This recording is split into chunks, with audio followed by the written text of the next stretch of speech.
I fear not the dark itself, but what may lurk within it. Welcome to Lurk, bringing you creepy, strange, and bone-chilling stories, with your host, Jamie Jackson.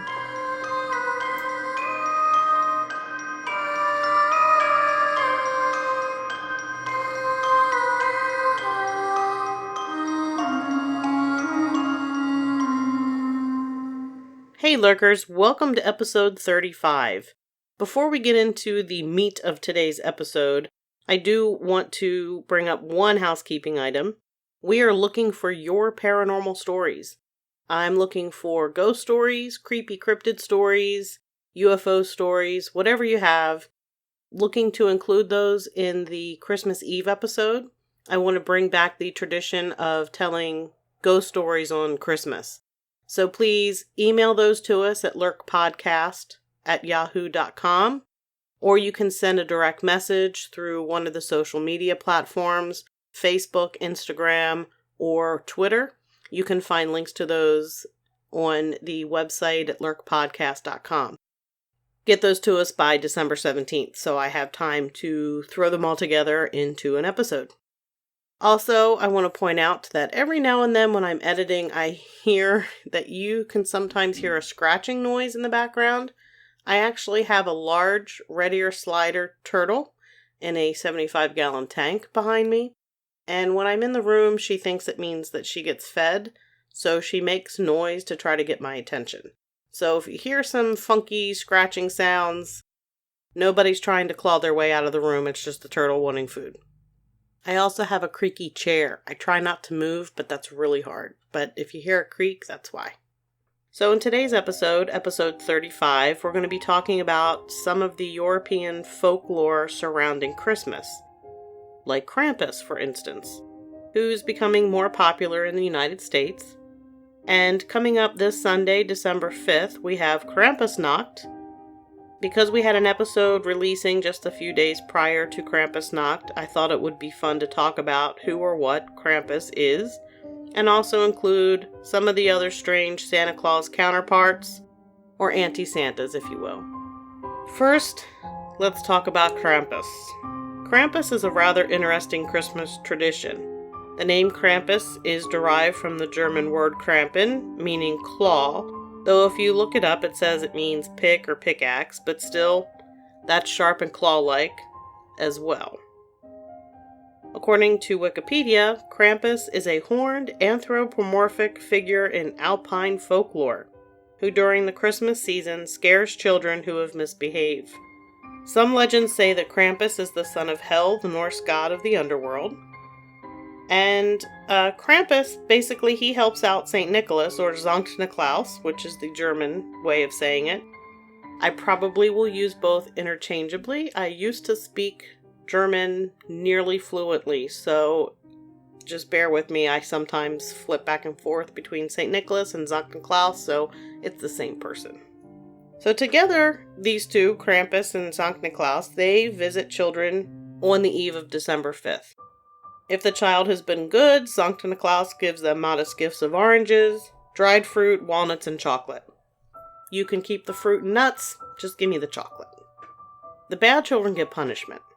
Krampus basically originated in, as I said, the Alpine regions in Europe, and he's thought to be pre-Christian. He's not thought, it's pretty much a given that he's pre-Christian. 1975, anthropologist John J. Honigman wrote, "As far as appearance, Krampus appears in many different variations, though most of these share common characteristics. He is typically covered in brown or black hair and has the hooves and horns of a goat. His long pointed tongue hangs out of his mouth and he usually has fangs." He's a very pleasant fellow. It's sometimes said that he has one human foot and one cloven foot, though no one really knows why. Personally, I've never really encountered that particular Krampus. I've never encountered any Krampus, but I mean, basically that I've never really heard of the one with one human foot. Not that I've actually had to encounter Krampus because I'm a perfect angel. Just ask my parents. They'll tell you. I was an angel. I still am. So I don't know Krampus personally.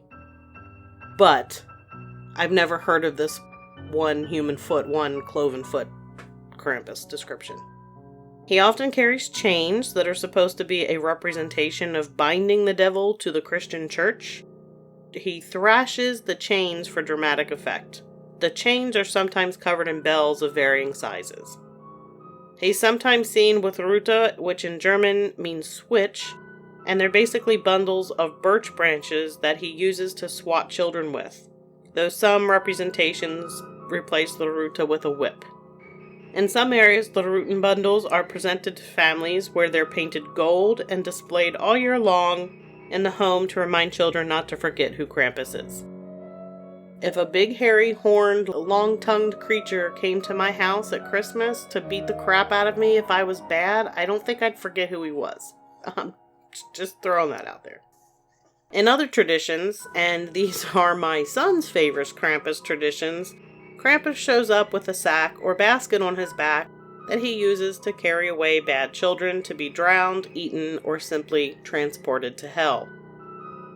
Ethan, my son, likes to tell his nephews that Krampus shows up to eat bad children. No worries, because the oldest one has such an extensive cryptid book collection I borrow items from him, and the youngest one would most likely eat Krampus. So they're not afraid of this at all. They pretty much laugh at my son. In the 12th century, the Catholic Church attempted to ban Krampus and basically all pagan-related activities. But because of the terrain and sparse populations in the Alpine region, it wasn't something that could actually be policed, and the banishment never succeeded. In 1934 to 1938, when Austria was under fascist rule, they also tried to portray Krampus and the belief in Krampus as evil, but again, Krampus endured. Krampus celebrations have endured even today, where many areas in the Alpine region still hold Krampuslaufen or Krampus runs, which are basically a parade. People dress as Krampus, parading through town, scaring people, sometimes chasing them, sometimes hitting them with switches. You know, typical parade.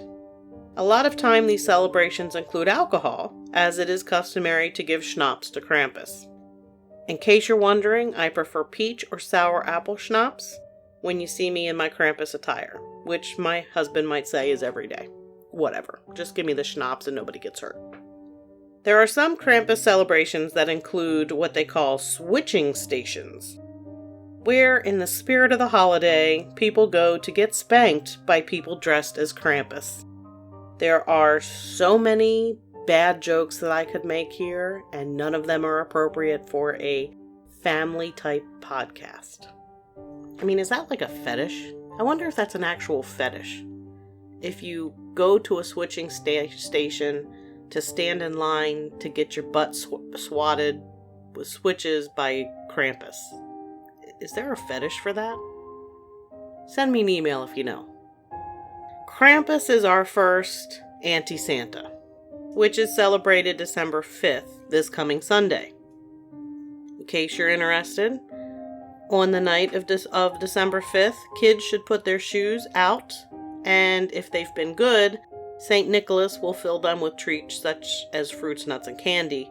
Sankt Niklaus, St. Nicholas Day, is December 6th, so you put your shoes outside on the eve of December 6th, which would be the 5th, and then when you wake up in the morning on December 6th on Monday, you should have some sort of treat in your shoes, or you're on your way to hell with Krampus. Either one. I don't know whichever one it's going to be. We have more anti-Santas here to discuss. The next one we're going to talk about is called the Bellschnickel. The Bellschnickel is a crotchety, fur-clad Christmas gift bringer. Unlike Krampus, who shows up separately from St. Nicholas to give St. Nick a hand with the naughty list, the Bellschnickel does not accompany St. Nicholas. Instead, he goes out alone. The Bellschnickel's clothes are usually tattered and torn and dirty, and he carried a switch to beat the bad children with. He also has a pocket full of cakes, candies, and nuts for the good children. He visits homes prior to Christmas to check up on the kids' behavior, usually showing up about 1 or 2 weeks before the actual Christmas holiday. He always seems to know which kids were bad, like maybe he has a list or something. When the Bellschnickel shows up and knocks on the door or window with his walking stick, children in the home would have to answer a question or sing some type of song. The Belsnickel would then toss candies as rewards, but if the kids were too hasty to snatch up the treats, they got hit with a switch. Another variation of this says that the creepy face of the Belsnickel would appear in the window at Christmas Eve. He would bang on the glass, and upon entering the home, he would spread treats out on the floor for the children. The good children were allowed to pick up treats, while the naughty children had to dodge the switch or whip while trying to get their treats. The Belsnickel is described as loud and cantankerous, and is always dressed in furs. Some people see him as an amalgamation of Krampus and St. Nicholas. Often he's adorned with bits of foliage, deer antlers, and other natural decorations, and he usually has long, tangled hair. The Belsnickel legend came to America with the Pennsylvania Dutch.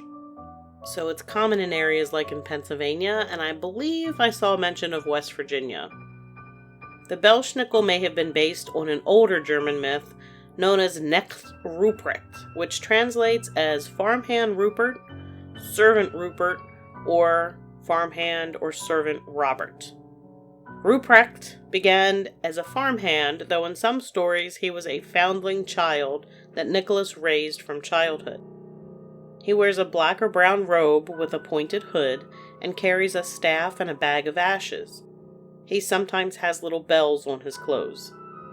Sometimes he rides on a white horse, and he's sometimes accompanied by fairies or men in blackened faces dressed as old women. I don't know why. I have no idea. According to tradition, Knecht Ruprecht asks children if they can pray, and if they can, they get gifts of sweets like apples, nuts, and gingerbread. If not, they get hit with his bag of ashes, which sounds far better than getting hit with a bunch of switches or a whip. Sometimes he leaves the bad children gifts of coal, sticks, and rocks, while the good children get treats from St. Nicholas. In the German version of The Simpsons, the dog's name is Knecht Ruprecht instead of Santa's Little Helper. And I'm telling you because that little piece of information, which is completely useless, that might help you win trivia night. Or it could be Final Jeopardy. Either one. You might need it someday. Another of Sankt Niklaus's helpers is Schwarzepeter, or Black Peter. This is a character that I actually learned about in German class in high school from Herr Flater. The character of Schwarzepeter has become quite controversial in recent years, because those dressing as his character typically dress in blackface with bright red lipstick and a curly black wig. That is because he is said to be a Moor who comes to help Sankt Niklaus.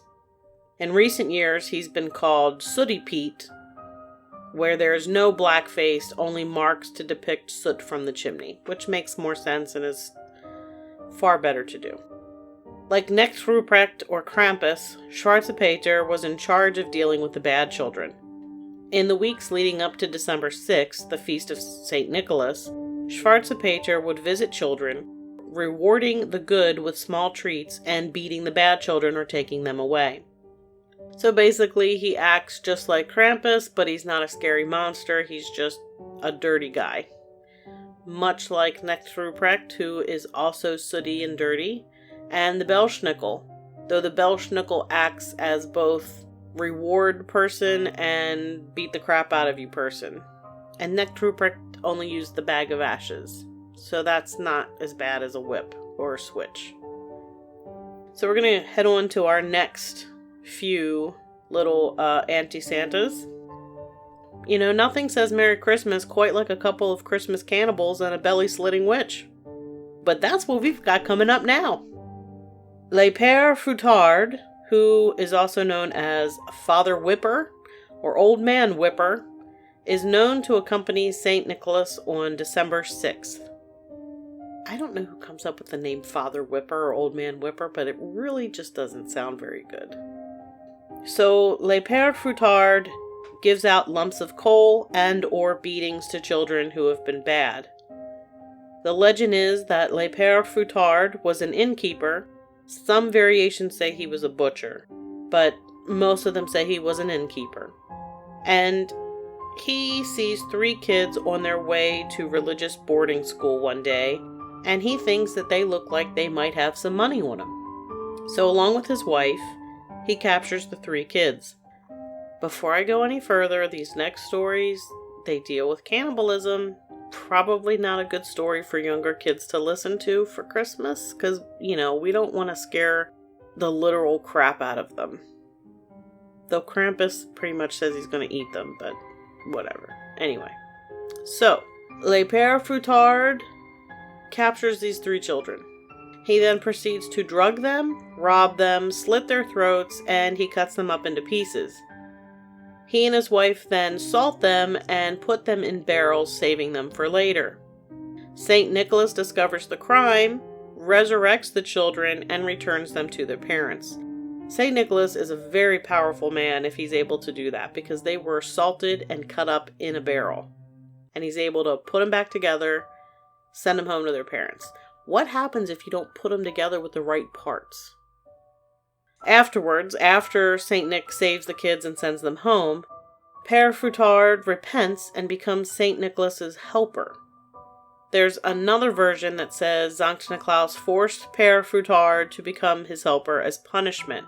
And honestly, that is the version that I think is the most likelier scenario. Not that I think chopping up children, having them resurrected and sent back home is a likely scenario by any stretch of the imagination. But if somebody's... I don't think he would be very repentant, like, oh, I feel bad now, I'm gonna come help you. Then again, he beats children. It might be something he would want to do, I don't know. So, Père Fouettard is depicted as a man with a sinister-looking face, dressed in dark robes, with scraggly hair and a long beard. He has a whip for whipping children, and a large stick or a bundle of switches. Some say he wears a wicker backpack that's used to carry off the bad children. He's known as the French Christmas Cannibal, associated with areas of France and Belgium. In the 1930s, Père Fouettard makes his appearance in the United States as Father Flog or Spanky. I swear I am not making that up. His female counterpart is named Mother Flog, because we can't have original names here. Mother and Father Flog. Spanky. Mrs. Spanky. I don't know. The pair didn't really have anything to do with Christmas. They just punished bad children all the time. They gave specific punishments to fit the crime, like cutting out someone's tongue for lying. It's a little harsh. I'd rather just their underwear catch on fire. Or their pants. What's a liar, pants on fire? I'd just rather their pants catch on fire. Though if your pants are on fire, your underwear is probably on fire too. So, cutting out somebody's tongue's probably a lot worse than washing out their mouth with soap. Next, we have the other Christmas cannibal. And he's known as the child-eating scarecrow of Christmas. I'm not making this up. Really, I'm not. Hans Trapp is well known in the area of Alsace-Lorraine at the France and Germany border. Hans Trapp lived in the 1400s in that region. He was a rich, powerful, and merciless man, feared by the people. His thirst for power and wealth was so great it led to his decision to make deals with the devil to gain even more power and wealth. Just a side note, the vast majority of deals with the devil do not end in anything good, so I don't really recommend them. These deals with Satan resulted in Hans Trapp being excommunicated by the Pope himself. His lands and wealth were confiscated, and he fled to the mountains of Bavaria in Germany, where he managed to build a shack out of sticks. He was basically left to spend his days alone, being pissed off and plotting revenge. The solitude he endured drove him insane, and he eventually began fantasizing about eating human flesh. So Hans comes up with a plan. He disguises himself by stuffing his clothes with straw, and he begins stalking the desolate roads and woods near his home. I don't understand how straw disguises you, but okay. He eventually happens upon a 10-year-old shepherd boy, who he stabs with a sharpened stick. He drags the body back to his shack, cuts it up, and starts roasting it on the fire. But before he's able to actually eat, he's killed with a divine lightning bolt. But that's not the end of Hans' trap. Now dead, his spirit still roams, and children are warned that the ghost of Hans' trap is walking the earth in the scarecrow disguise looking for children. But he's not roaming alone. No, St. Nicholas took Hans' trap as a companion. He accompanies the saint and punishes bad children. Apparently, like Père Fouettard, Hans' trap was seeking to be redeemed, and that led him to help out St. Nicholas. He tries to persuade naughty kids to change their ways, unlike what he did. If they don't change their ways, he abducts them and carries them off to the woods where they're never seen again. He also is said to go around marking children he wants to eat for Christmas. Would it be bad to mess with kids and draw an X on them or something? Yeah? Okay. So you might think that this is a crazy fairy tale legend with no truth behind it, and you would be wrong. There was a knight named Hans von Trotha who lived in 1450 and died in 1503, and he owned 2 castles in the France-Germany territory. He got into a dispute with the church over property. He didn't get property granted to him that he wanted, so he dammed up the river and wouldn't let the local village have water. Then he tore down the dam and flooded the town, which led to economic collapse. The Pope ended up getting involved, and he excommunicated von Trotha. Hans von Trotha, unlike Hans' trap, did not end up destitute, and there's no record he actually tried to eat anybody. Another alias of Hans' trap, however, is the Black Knight. I wonder if that's where Scooby-Doo got the idea for their Black Knight from. Last but not least, we're going to talk about the Christmas Witch, or the Belly Slitter. Perta the Slitter was a jolly merry soul, with a big long knife and a pointy nose and 2 eyes made out of coal. That doesn't really fit. You don't know that I'm going to keep that in there. The Christmas Witch is named Frau Perta, but she goes by many names to include Perta, Berta, Berta, and Bertha. She's also called Spinnstubenfrau or spinning room lady. I can say the German perfectly, but I mess up the English. Not sure what that's all about. Spinnstubenfrau or spinning room lady. She is associated with the Epiphany, which is on January 6th, and it's also the last day of the 12 days of Christmas. In case you're wondering, the 12 days of Christmas do not mean the first 12 days of the month. It actually starts being counted from the time of Christmas, and it ends January 6th. The legend of Frau Perta was popularized by Jacob Grimm, who was the eldest of the Grimm brothers. Frau Perta is an old woman with a very long, pointed, almost beak-like nose, with warts on it. Of course, it's got to have warts. She's dressed in rags, has a cane, and she also carries a long knife under her dress. It's said that she has one splayed foot, possibly from using the treadle on a spinning wheel for so long. That basically means that it's spread out. The toes are super spread out, and the treadle on a spinning wheel, it's like a pedal you have to keep pushing up and down to get the wheel moving. Other people say that the splayed foot is actually a goose foot. And I've even seen where she's associated with Mother Goose, which is a little creepy. She can't stand people who work on January 6th, which is a holy day. And she can't stand laziness in general. In fact, you better have your spinning done by January 6th. If it's not done, she comes in and tramples your half-spun fibers with her goose foot and then sets everything on fire.